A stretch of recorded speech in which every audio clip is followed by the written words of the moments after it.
Hello friends. இன்னைக்கு நான் உங்களோட ஷேர் பண்ணிக்க போற ரெசிபி பயிர் உருண்டை.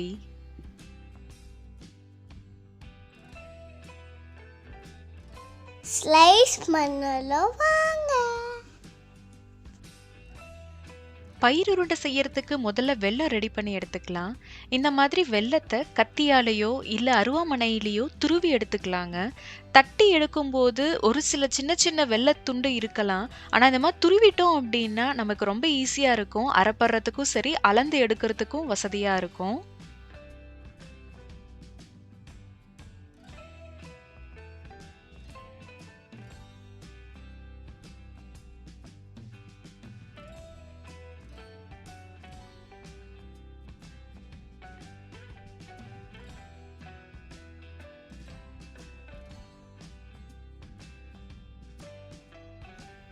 அவ்வளோதாங்க, துருவிட்டோம். இப்போ நம்ம பச்சை பயிரை ரெடி பண்ணிக்கலாம்.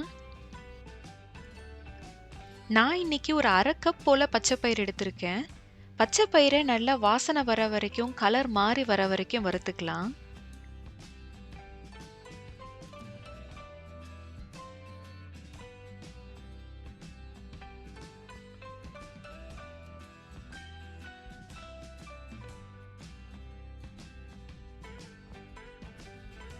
தேவைன்ற அளவுக்கு வறுத்துட்டோங்க.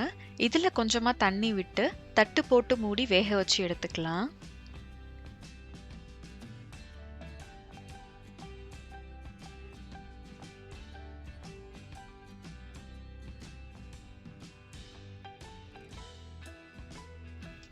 பயிர் உருண்டையை பொறுத்த வரைக்கும் பச்சை பயிரை குழச்சிடக்கூடாதுங்க. வெந்து வந்திருக்கணும், அதே சமயம் குழஞ்சிருக்க கூடாது. இப்போ பார்த்தீங்கன்னா தெரியும், நான் பயிர் எடுத்து நசுக்கும் போது 1-2 வெந்திருக்கு. இன்னும் கொஞ்சம் நேரம் வேகணும். பயிர் மசியணும். தொட்டு நசுக்கும் போது இன்னும் கொஞ்சம் நேரம் வேக வச்சுக்கலாம்.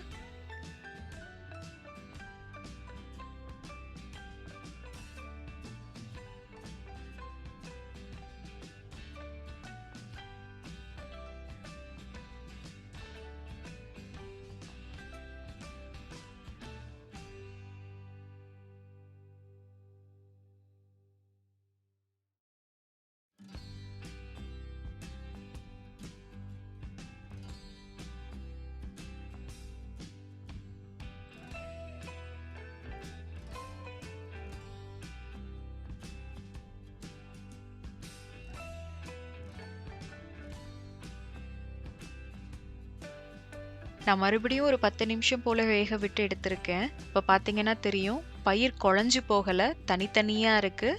அதே சமயம் நசுக்கி பார்த்தோம் அப்படின்னா பயிர் நல்லா மாவாகியும் வந்திருக்கு. சரியான பதத்தில் இருக்குங்க. இப்போ இதை நம்ம அளந்துடலாம். தண்ணியை கம்ப்ளீட்டாக வடிகட்டிட்டு மிக்சர் ஜாரில் பயிரை அளந்து போட்டுக்கலாங்க. நான் 1/2 கப் பச்சை பயிர் சேர்த்துருந்தேன். இப்போ எனக்கு பயிர் வெந்ததுக்கப்புறம் 1/4 கப் வரைக்கும் வந்திருக்கு. இப்போ இதை நல்லா பொடிச்சு எடுத்துக்கலாம்.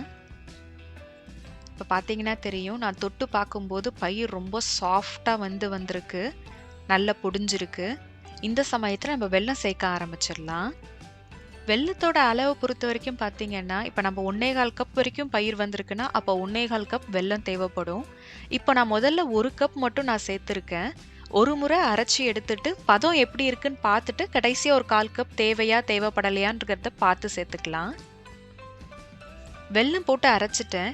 இப்போ பார்த்தீங்கன்னா நான் உருட்டினா எனக்கு அந்த பதம் கரெக்டாக இருக்குது. இன்னும் கூட 1/4 கப் வெல்லம் நமக்கு இதில் போட்டோன்னா சரியாக இருக்கும். நான் இதில் 1/2 கப் வெல்லம் சேர்த்துருக்கேன். எனக்கு கொஞ்சம் தித்திப்பு அதிகமாக இருந்தால் பிடிக்கும், வெல்லத்தோட தித்திப்பு. அதனால் நான் எக்ஸ்ட்ராவாக 1/4 கப் சேர்த்துருக்கேன். அரைச்சி எடுத்துட்டோம். நான் நல்லா உருண்டையாக உருட்டி வச்சுருக்கேன். இப்போ அடுத்து மைதா மாவை நம்ம ரெடி பண்ணிடலாம். ஒரு 1/2 கப் போல் மைதா மாவு தேவைப்படும். இதில் கொஞ்சமாக மஞ்சத்தூள், சிட்டிகை உப்பு எல்லாம் சேர்த்து கொஞ்சம் கொஞ்சமாக தண்ணி விட்டு கரைச்சி எடுத்துக்கலாம்.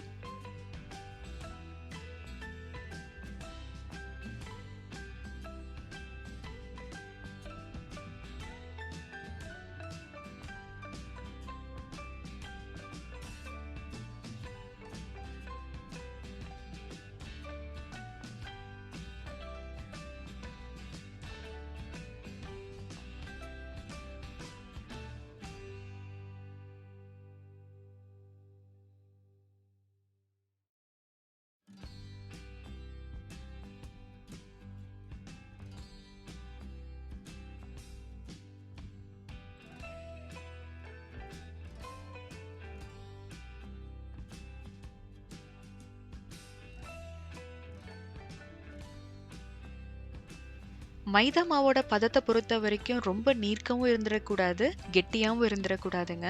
நான் இன்னைக்கு பஜ்ஜி மாவை விட கொஞ்சம் நீர்க்க கரைச்சி எடுத்திருக்கேன்.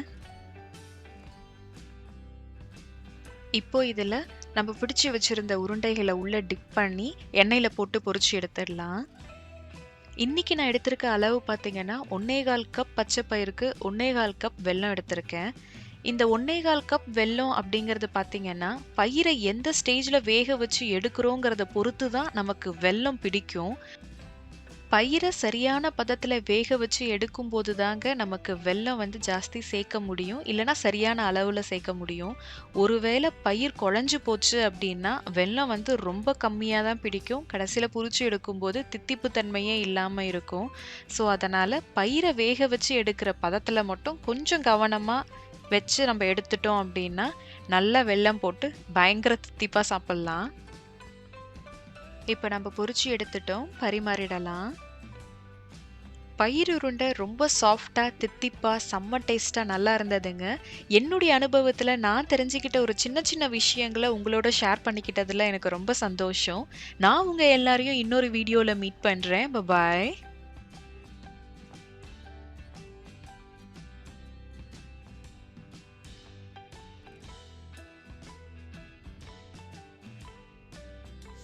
திரும்பவும் ஸ்லைஸ் பண்ணலாம். Thanks for watching. If you want to see more videos, please subscribe our channel. Bye.